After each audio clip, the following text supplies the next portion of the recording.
Killing spree.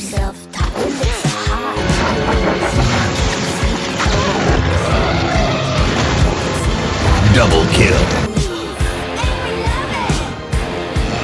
Triple kill. Overkill. Kill. Kill. Atrocity. Kill. Catastrophe. Kill. Apocalypse.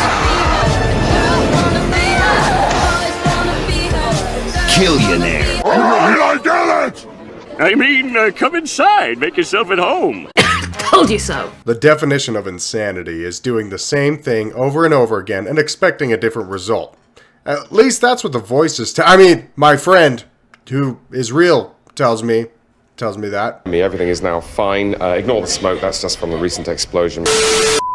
Being the Lord of the Rings zealot that I am, I have made a blood oath with the Valar gods of Valinor to consume every single piece of content that has to do with the wonderful world of Arda. Unfortunately, that includes all of it. That means that for the past 2 years, I've been pulled over the hot coals at the mercy of untalented, soulless, incompetent hacks who have nothing better to do than to tear down the wonderful world of Tolkien, all to make a quick buck. One would think that I would revoke my blood oath after such torture, but an oathbreaker I am not. I'm built different. That being said, I went and saw The War of the Rohirrim with my fiancée, now wife, when it came out, and walking into the theater, I was filled with a sort of cautious optimism. The movie had both the potential to be really, really good, but also might end up being Rings of Piss 2.0 while on fire.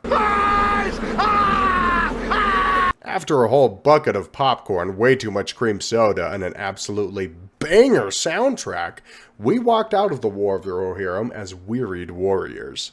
Was it glorious? Was it trash? Was it everything the story of Helm Hammerhand was meant to be? Or was it another girl boss-ridden dick-measuring contest? Ironic. The answer was yes to everything.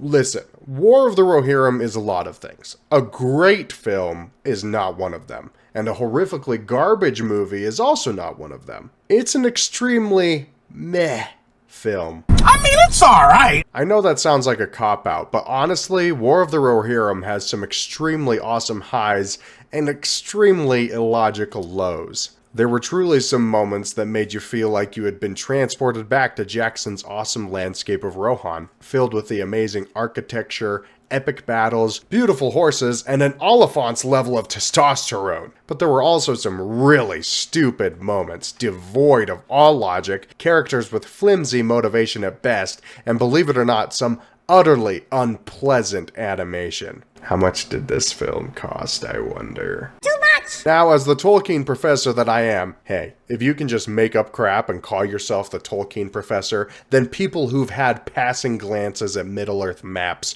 are more qualified than this guy. I obviously feel the need to compare this to the literary work it's based on, which is Appendix A, The House of Eorl, found at the back of The Return of the King. Now, this appendix is ridiculously short, like barely 2 pages short, and chronicles basically the lineage of the House of Rohan, and gives a few battles here and there and a few lines of dialogue there. Now, deciding to make a 2-hour movie based off of 2 pages of mostly exposition makes the Hobbit trilogy look extremely coherent, condensed, and concise. But hey, if it ain't broke, don't not stretch out every piece of Middle-earth history into something that has the potential to fill some Hollywood exec's pocket with the green, right? As the kids say. Oh, God.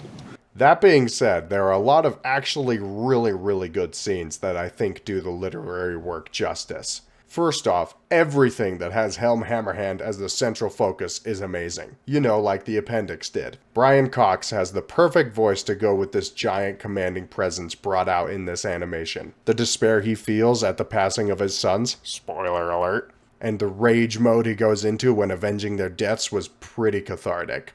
The biggest problem with Helm Hammerhand is that he's not in the film nearly enough. The guy has like one scene where he kills a couple orcs and then a zoom out at the end when he dies, which is a real big shame because the best parts of the movie are all the scenes with Helm Hammerhand. It felt like a crime giving such an epic character so little screen time. Wait a minute. Something ain't right. That'd be like cutting out 90% of Aragorn's scenes in the original trilogy. It honestly just makes it feel as though a large portion of the film is missing. Now, one of the biggest hangups I had about this film going in was the promotional material really made it seem like it would be just another Mary Sue girl boss, aka Galadriel incarnate film. Is that notion relevant? Yes, it is. But not in the way that I thought it would be. Hera is not dislikable like Galadriel is. She isn't preachy, she isn't entitled, she doesn't act like everyone is a moron but her. In fact, she's actually quite likable. She respects her father's authority, she loves her two brothers Haleth and Hama, and she genuinely wants to help her people. She doesn't walk around with this insufferable attitude that the whole world revolves around her, and that everyone that doesn't immediately see how awesome sauce she is a reeky, lust-breathed measle. Unlike someone. Faggot! The problem with Hera, besides the writers deliberately choosing an actual Greek goddess name for a Scandinavian-based character, like what the actual scut were you thinking? Of all of the thousands of Tolkien names you could have chosen, you intentionally went with a Greek name, and not even like an obscure one, no, like an actually ridiculously prominent one? Why? Come on, guys. That was stupid. Even the alleged Tolkien professor could have gotten that right. You didn't even have to pick a Tolkienian name. You could have just gone with an Anglo-Saxon/Scandinavian one and it would have worked better. Hera? Really? This doesn't make any sense! Anyways, the problem with Hera is that she has all the other traits of a Mary Sue. She undergoes no character development, she's perfect the way she is from day one and stays that way all throughout. She solves everyone's problems, everyone around her is incompetent, and everyone's problems would have gone away if they had just listened to her. It's actually a little ridiculous how much of that there is in this if you really think about it. If Helm Hammerhand had just listened to her to not fight Freka, then the whole conflict wouldn't have happened. If Freelaf hadn't charged the Mumakil like Hera chided, he shouldn't have needed saving later on. If Hama had just gotten a new horse, like she told him to, he wouldn't have been captured and later killed. If Helm had listened to her to not charge at Wolf in the middle of the night, then nobody would have died. Again, she doesn't go around scolding everyone for it, but it is subtly there. Part of being a Mary Sue is being right about everything. Another part of that is solving everyone's problems for them. Freelaf attacks a Mumakil, but just mostly sucks in general, so Hera steps in and saves him by killing it herself. Helm and his men have no chance of staying off the Dunlendings. That is, until Hera kills Thorn, the man who betrayed Helm, and then she herself kills another Mumakil, so that was insane. But Elijah, those are just cool things. They don't take away from the actual characters from the lore, do they? Wrong! Well, don't hold your breath, my friends, because it seems that no man can really hold a candle to the feats of Hera. Even when the focus should be on the insane boss wraith that Helm becomes in the lore when he's killing Dunlendings with his bare hands and blowing his mighty horn, he can't even finish off a troll himself without Hera's help. Yeah, he can punch it so hard that its 8-inch thick horn flies off, but he can't kill it without Hera's help. Thanks for stealing the spotlight again, Jiglet. You stupid! If that's not bad enough, Hera killing two Mumakils by herself just adds insult to injury when Haleth kills one like a beast using his axe, but then immediately dies because he was too busy celebrating. Wait, what? Like, come on, can any men in this movie be even just a little bit competent? Apparently, no! Just a few more. She's obviously the one to defeat Wolf in hand-to-hand combat, but that wasn't even surprising considering she not only beat him as a child, and the old shield maiden Lady Olwyn, another completely made-up character, was able to fight him off despite being like 3 times his age. She's also solely responsible for destroying Wolf's siege machine, which is a really stupid design, but we'll get to that later. Hera was also responsible for calling the Eagles to help them, saving all of Rohan and crowning Freylaf the king, and then in typical Mary Sue fashion, getting none of the credit for some reason. Patriarchy! which also makes not a lick of sense, my boy. Hera is unequivocally responsible for saving all of Rohan and declaring a new king to keep the line of Eorl in the nobility, and yet, at the beginning of the film, we hear Éowyn, played by Miranda Otto, love you, say that there are no tales or songs of Hera. Like, what? It's not possible. She's like the most important person in the entire history of Rohan, rivaling Helm Hammerhand himself. This would be like saying, oh, the galaxy is saved! Darth Vader and the Emperor have been defeated! Oh, really? Who did it? The guy. Who's the guy that defeated Darth Vader? Oh yeah, I have no clue. Oh wait, that did actually happen. Well, crumpets! The Jedi were real.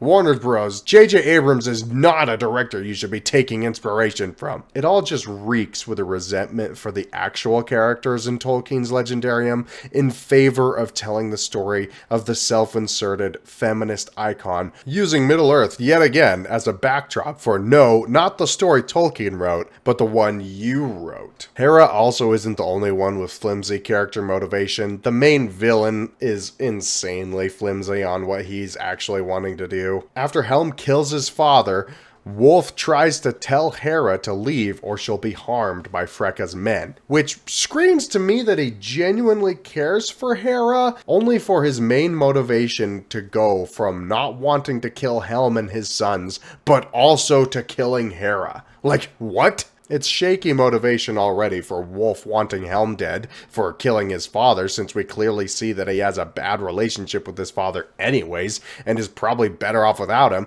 But for him to want to kill Hera, who clearly had a problem with the altercation, that makes just about as much sense as a vegan donut. He has no reason to hate Hera. Apparently, they've been friends since childhood, so him being super mad when she rejects him means that no, they weren't really good friends, it turns out, because Wolf wants to force himself on her. Not a great relationship. It's boring, and honestly, I would have been happy if his sole motivation was dominion revenge for his father. He goes to such incredible lengths to kill Hera, to the point where his own allies are turning against him, all because he wants to get laid? Dumb. Well, maybe it is stupid, but it's also dumb. If Wolf is going to risk his life and limb to accomplish a task, he better have a good reason for it. In the real story, after Wolf has killed Helm, or rather waited for him to die in a murderous rampage, he goes back to Edoras and takes over. That's when Freelaf finally comes around and takes back the kingdom and establishes a new line. Yeah, it'd completely minimize the story of Hera, but at least it wouldn't make your antagonist look like a total simp. And going back to that siege tower, let me just iterate that it is an absolutely blockheaded design. First of all, it's made out of wood, so a well-placed fire arrow could easily destroy the whole thing every time the workers made any progress.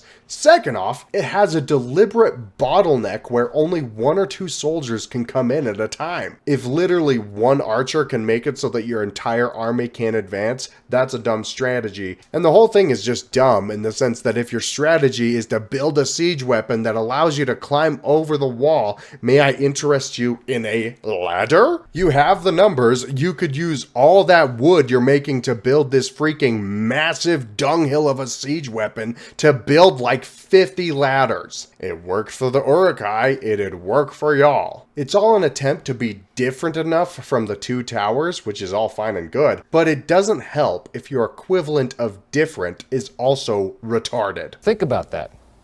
That's just dumb. It looked cool, yeah, but so did the trailer for The Last Jedi. Way more retarded-er. Also, don't even get me started on the freaking garb that Hera decided to wear in her battle against Wolf. She really thought that wearing a dress with no chainmail was a good idea? Well, it doesn't matter anyway, because she ends up killing him, and could have probably fought him naked if she really wanted to. That's how much of a boss she is. But that probably wouldn't have gotten a PG-13 rating.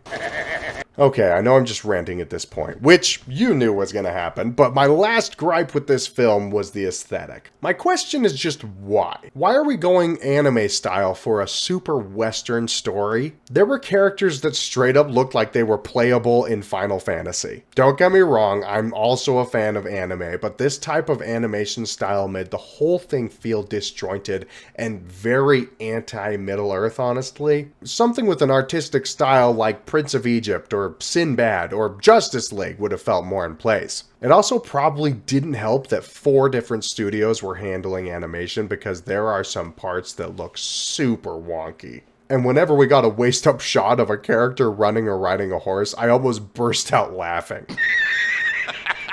How is it that your body is moving, but your head isn't? Yeesh. My wife also pointed out the fact that unlike Studio Ghibli films, there really was no weight to any of these characters. Hera falls off a horse and there's almost no impact or jostling. It had the same effect as a feather falling on a pillow. This is a hard problem to solve in some animation and sticks out like a sore thumb when it isn't addressed. All in all, I know I tend to hyperfixate on the negativity of something, but the creators of this movie should know that they are moving in the right direction. Yes, this movie is flawed, but unlike Ring Pop, it didn't feel like the movie actively hated me for being a Tolkien fan. It has the story behind it, it has the music, the feel, the epic scale, and the passion that is clearly missing from other adaptations. It just needs to cut out the stupid stuff and focus on the written work rather than modern trends. Just get rid of the stupid stuff, please. If Warner Brothers does that, then The Hunt for Gollum will be a home run. Just continue getting the right and passionate people for the job, and you'll easily catch lightning in a bottle once again. Because of all the criticism that Ring Pop is getting, rightly so, people tend to think that Tolkien fans just want to hate everything that comes out. That's not true at all. All we want is that if you're going to adapt Tolkien's amazing works, is that you make his themes and his passions and his characters the bedrock of any cinematic engagement. It really is that simple. Anyways, thanks for watching, guys. Sorry for the lack of content in 2024. I'm hoping to make reviews more common and not just about Tolkien adaptations eventually, but we'll see what life throws at us. This year has been a wild ride. Got married and actually went to Middle-earth. While I was partying it up in Hobbiton, y'all were stuck in your boring, miserable lives with no semblance of hope to tell you to keep going. Suck my green dragon dick! Just kidding, I love you all. Peace. Yes, a Rings of Power Season 2 review is on the way. I just had to take up cocaine in order to finish writing those reviews, so I'm currently seeking asylum in several countries in order to avoid the warrant out for my arrest. Don't judge me. If you've seen Season 2 of Ring Pop, then you know what I'm talking about. It's all coming back. I hate you. It's all coming back. You understand? I don't like it. I don't like to think about it. Just be patient with me, and maybe point me in the direction of any friends or relatives you have that got a place that I can bunk for the night. Again, please, come back, and I promise you'll get us Rings of Power Season 2 review. Later, dog!